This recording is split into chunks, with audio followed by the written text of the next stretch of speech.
شب برات کے حوالے سے اس کی فضیلت، اس کی اہمیت اسلام میں کیا ہے۔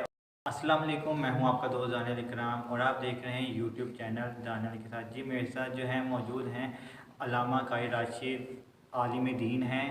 ہم انہوں سے شب برات کے حوالے سے اس کی فضیلت، اس کی اہمیت اسلام میں کیا ہے، اور جو لوگ کہتے ہیں شب برات کچھ نہیں ہوتی، عام دن ہے، اس کے بارے میں پوچھیں گے۔ السلام علیکم۔ وعلیکم السلام۔ کیسے مزاج ہیں آپ حضرت؟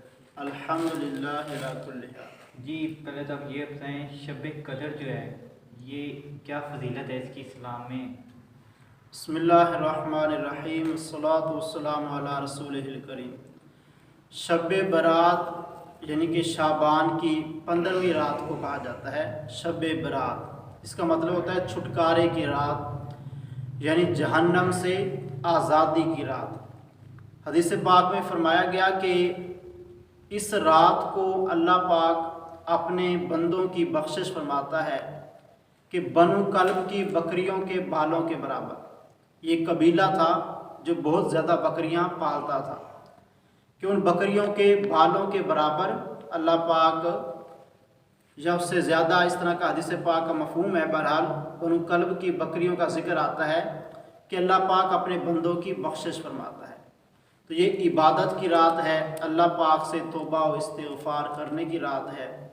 چند ایک لوگ ایسے ہیں کہ جن کے بارے میں فرمایا گیا کہ ان کی بخشش نہیں ہوتی، جیسے شراب پینے والا، بدکار شخص، اور اسی طرح جو ماں باپ کا نافرمان ہے، جادوگر ہے، چغل خور، غیبت چغلی کرنے والا، اس طرح کے لوگوں کے بارے میں بتایا گیا کہ ان کی بخشش نہیں ہوتی۔ مسلمانوں کے بارے میں عداوت، کینہ رکھنے والا دل میں، ایسے لوگوں کی بخشش نہیں ہوتی۔ تو اس رات کو عبادت میں گزارنا چاہیے، اللہ پاک سے توبہ استغفار کرنی چاہیے، اور اس رات کے آنے سے پہلے بھی روزہ رکھنا چاہیے، اور جب یہ رات آ جائے تو اس کی صبح کو بھی روزہ رکھنا چاہیے، تاکہ جب یہ رات آئے تو ہمارا عمل جب اللہ کی بارگاہ میں جائے تو روزے کی حالت میں جائے۔ تو اللہ پاک ہمیں عمل کی توفیق عطا فرمائے۔ جی جیسے کہ آپ نے حضرت کی جو ہے گفتگو سماعت فرمائی، اب ان شاء اللہ تعالیٰ نیکسٹ ویڈیو جو ہے شب برات کے سوالات کے متعلق ہوگی، ان شاء اللہ تعالیٰ وہ واچ کیجیے گا، اور اللہ حافظ۔